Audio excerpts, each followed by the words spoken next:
Hi, I'm Dr. David Seastone. I'm Assistant Professor and Director of Biochemistry at the Lake Erie College of Osteopathic Medicine. In addition, I'm a resident at the Department of Internal Medicine at the Cleveland Clinic in Cleveland, Ohio. It's my pleasure to be with you here today as you embark on this journey in trying to master the material you need to perform well on your USMLE exam. Now, how do you want to perform on the exam? Do you want to perform here, or here? You want to perform up here at the top. So that's where we're trying to get you. I think from my own personal experience with the exam, I can give you some wonderful insight as to how you need to prepare for this and the topics that are going to be critically important that you master prior to taking your exam. For the next several hours, I want you to think of me as your Jedi Master, your biochemistry Jedi Master. I am Yoda, and you're trying to learn biochemistry. Much information do I have to give you? Okay, so I am Biochemistry Yoda. Here we go. So let's start out with Chapter 1, which is going to look at nucleic acid structure and organization. Shown here is the central dogma of molecular biology. Now, you've seen this particular figure, I'm sure, many times throughout your long academic career. The central dogma itself doesn't have that much relevance to what you'll be tested on your exam, but it's an excellent way for us to outline the processes that we will talk about that you will be tested on. So let's start out with the central dogma, and we look at first replication. DNA, as you know, is the hereditary material. It's the blueprints for life. It's what makes one person unique from another person. So DNA has to have an ability to make more copies of itself. In other words, it has to have an ability to replicate itself. So there's a process of replication that we'll be talking about. Also, DNA has to have an ability to transcribe itself into RNA information. You see, DNA, even though it's the blueprints and the hereditary material, we don't want to work with the blueprints. We want to make a copy of the blueprints that we can then work from. Of course, our ultimate goal is to translate the RNA into a protein. And proteins are the workhorse of the cell. It's the proteins that make an hepatocyte different from a neuron in the brain. It's the types of proteins within those particular cell types. So the central dogma states that DNA has an ability to replicate itself. DNA has an ability to transcribe itself into RNA, and then an ability to translate itself into protein sequence. Each individual processes we will review. Notice that RNA can be converted back to DNA. This is a special mechanism that we typically think of retroviruses when we think of reverse transcriptase activity. This is sort of goes against the original central dogma of molecular biology, but it's something we will address as we go along. I want you to think of the term gene expression as a mixture of transcription and translation. Transcription and translation together encompass gene expression. So anytime throughout your studies, when you're looking at gene expression, you should be thinking that transcription and translation both occurred, both processes. So let's compare replication with transcription. Both processes are going to be quite similar to one another, but there are going to be some key differences. The types of nucleic acids that you see being made in replication are going to be different than the nucleic acids you see being made in transcription. Now, they'll be extremely similar to one another, but there's going to be a couple of key structural differences that you're going to be, it's going to be important that you know these differences so that you can perform well on the exam. The lengths of the nucleic acids are going to be different. What do I mean by that?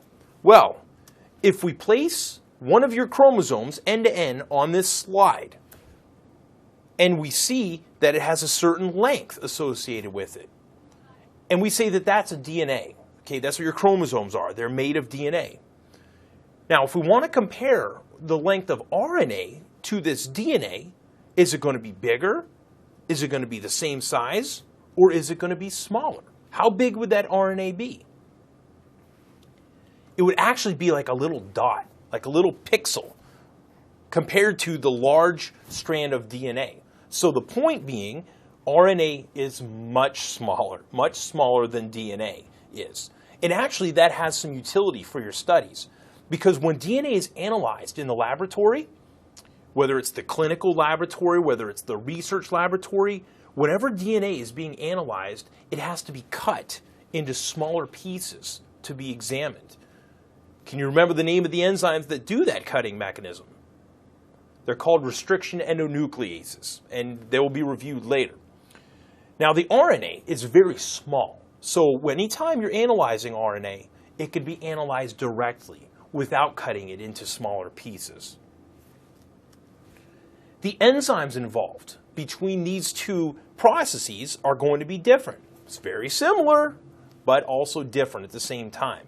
So for replication, you're replicating deoxyribonucleic acid. That's what DNA stands for, deoxyribonucleic acid. And so there's going to be enzymes called DNA polymerases. When you're transcribing DNA into RNA, you're making ribonucleic acid. And so the enzyme that you need are called ribonucleic acid polymerases, or for short, RNA polymerases. The phases of the cell cycle where these processes occur are going to be quite different. For example, transcription and translation, for that matter, are going to happen throughout various phases of the cell cycle, whereas the replication mechanism is specifically going to happen during the S, or synthesis phase of the cell cycle. So here's a picture of the cell cycle. The cell cycle is a topic that you need to be very familiar with for your exam. You might be tested about it from the point of view of biochemistry, from the point of view of histology, from the point of view of pharmacology. So it's well worth your time to understand this cell cycle concept. So how does this work? The cell can live its life in a cyclical fashion. Most cells that aren't very active, they're non-dividing, they're senescent cells, they live their lives primarily in what we say the G0 phase. The G0 phase is a non-dividing cell where you'd find it mostly. Good example of this would be a neuron. The neurons are just hanging out. They're not really actively dividing. Okay, what they're doing is they have a sodium-potassium pump. They're pumping sodium out. They're pumping potassium in, sodium out, potassium in, and they're just doing their thing, not actively dividing. So they're living their life mostly in the G0 phase. Cells in the G0 phase can flip and actually go into the G1 phase, which is where you would find cells that are more actively dividing, more actively turning over. The best example for this would be something like an intestinal epithelial cell. An intestinal epithelial cell is constantly being turned over, new cells are being made, so they don't really hang out in the G0 phase very much. They hang out mostly in the G1, getting prepared for the next phase of the cell cycle, which is the S phase, the synthesis phase. The S phase or synthesis phase is where DNA replication occurs. So later on, when we talk about DNA replication, that's the phase of the cell cycle where it's happening. Notice there's a G2 phase of the cell cycle. This is when ribosomes are dividing, when the mitotic apparatus is sort of getting set up. It's not really true mitosis yet, but the G2 phase is the next phase prior to the cells entering mitosis. That would be your M phase, shown up here, the M phase. So the question is, when does replication happen, and when does transcription, translation, or gene expression, when does that happen? Now you see here that the S phase is primarily where the replication machinery takes place. The transcription and translation machinery, i.e. gene expression, is going to take place throughout all phases of the cell cycle. The G1, the S phase, the G2 phase. But notice something. It doesn't take place during mitosis. So if you're ever asked a question, related to the cell cycle and something about gene expression, there's one phase of the cell cycle that's an exception, and it's mitosis. There's no true gene expression going on there. That's a specialized portion of the cell cycle where the sister chromatins are pulled apart. Sister chromatins are pulled apart, and they then each go into a daughter cell. So that's the cell cycle. So in a typical cell, what's going to get a signal to get the cell to go from the G1 to the S phase? There's going to have to be some sort of signal that tells a cell that's typically just hanging out in the G1 phase to go into the S phase. Well, that signal for our purposes is something like a growth factor. Could be insulin growth factor, could be epidermal growth factor, could be platelet-derived growth factor. Some type of growth factor or hormone is going to tell a cell to go from the G1 phase and to start duplicating its DNA in the S phase. We'll look at many of those growth factors throughout this biochemistry review series.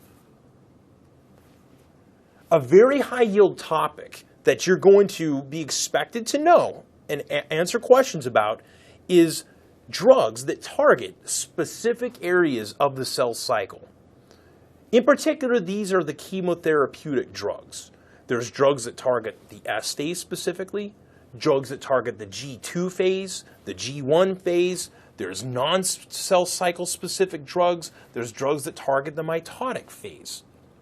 So for the S phase, two important drugs that you should remember that target are 5-fluorouracil and methotrexate. You should also know the mechanism of action behind these two drugs. Very high yield for your Step 1 board exam. 5-fluorouracil, do you remember what it targets? Well, it's going to block an enzyme called thymidylate synthase. Thymidylate synthase is an important enzyme to convert DUMP to DTMP. We'll review that later, but for now, remember that 5-fluorouracil, which blocks thymidylate synthase, is going to specifically target then the S phase of the cell cycle. What would you use 5-fluorouracil to treat? You're going to use it to treat, of course, cancer, solid tissue cancers, certain ones. You're also going to use it to target, to treat certain dermatologic maladies, actinic keratoses, and so forth. The next drug, methotrexate, you know that it has important utility in treating both cancer and rheumatoid arthritis, and that methotrexate is going to block the S phase of the cell cycle. How? Well, it's going to block dihydrofolate reductase. Dihydrofolate reductase is important in the recycling of folic acid, and you all know that folic acid is highly important for cell growth, particularly during the in utero portion of development. So methotrexate, 5-fluorouracil knows that they block specifically the S phase of the cell cycle. The G2 phase, there's really only one big drug that you have to remember for this, and this is a biggie. It's bleomycin. Bleomycin is a chemotherapeutic agent used oftentimes to treat Hodgkin's lymphoma. And bleomycin, it's very important that you remember that blocks the G2 phase of the cell cycle specifically. And in fact, can you remember some of the manifestations of bleomycin toxicity? This is a biggie. It's pulmonary fibrosis. Okay, so two things to remember about bleomycin. Number one, that it blocks the G2 phase of the cell cycle. But the second is that it causes pulmonary fibrosis. It's actually another drug that causes pulmonary fibrosis, and it's amiodarone, not involved in cell cycle. Okay, mitosis is blocked by paclitaxel, which you know better as Taxol. So that's going to be a microtubule depolymerizer. So Taxol prevents the microtubules from assembling and therefore causes the mitotic spindle to fall apart and blocks mitosis. Other drugs that block mitosis are going to be vincristine and vinblastine. Other commonly used chemotherapeutic drugs target the mitotic spindle and block mitosis. Finally, some non-cell cycle specific drugs. Cyclophosphamide and cisplatin. So cyclophosphamide, very, very important drug for certain leukemias, especially. It's going to block the cell cycle non-specifically. So if you're asked a question about cyclophosphamide therapy, don't pick one of the phases of the cell cycle because you're going to get it wrong. It's a non-cell cycle specific. Same thing for platinum-based therapies, such as cisplatin. They're going to non-specifically inhibit the cell cycle. Okay, let's now directly compare gene expression with DNA replication. First of all, gene expression, it produces all the proteins that an organism requires. So that's what it does. It produces all the proteins an organism needs to function. Now, if you're renal tissue versus hepatic tissue versus splenic tissue, you're going to make different proteins. So if you look at gene expression in various organs, it's going to be different from one organ to the next. If you look at DNA replication, however, that's going to be the same for all tissues. The gene expression that happens in the kidney versus the liver versus the spleen is going to be different. But the replication mechanisms that happen in those tissues are going to be the same. So DNA replication, which is responsible for duplicating the chromosomes before the cell divides, is going to be the same for all tissues. We already talked about this a little bit, but transcription is making an RNA copy of DNA, and you're making a smaller sized nucleotide on the order of 10,000 up to 100,000 nucleotides in length. So it's a smaller piece of nucleic acid when you're transcribing into RNA. When you're replicating DNA, you're replicating an entire chromosome. Each chromosome is going to be, say about 10 to 100 million base pairs in length. So when you replicate an entire chromosome, well, that's a lot bigger. It's a lot bigger than the RNA. It's 3 times as big, 2 to 3 times as big as the RNA is. And in fact, the entire size of the human genome is what? Well, it's 3 billion base pairs. So 3 billion base pairs divided into 23 homologous sets of chromosomes makes each chromosome about 100 million base pairs in length. Okay? Now, when does this happen in the cell cycle? We already talked about this, but transcription occurs throughout all phases of the cell cycle with one exception. What was that? It's mitosis, okay? All phases of the cell cycle. We call those the interphase. Interphase is basically all the phases of the cell cycle with the exception of mitosis. DNA replication is going to specifically happen during the S phase. During the synthesis phase is where you see this going on. Finally, where in the cell does this happen? Because a very easy question to ask you is to give you an electron micrograph, point to part of the cell, one of the organelles or portions of the cell, and ask something about what mechanism is occurring in that particular location.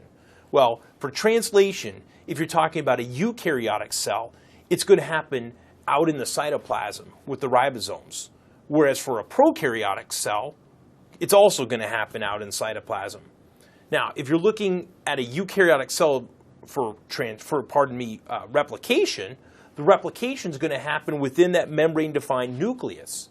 Whereas for a prokaryotes don't have a membrane-defined nucleus, so the replication machinery you could think of as just happening in the cytoplasm as well. But for eukaryotic cells, replication happens in the nucleus, gene expression happens out in the cytoplasm. For prokaryotes, there's not so much of a location difference for the two processes.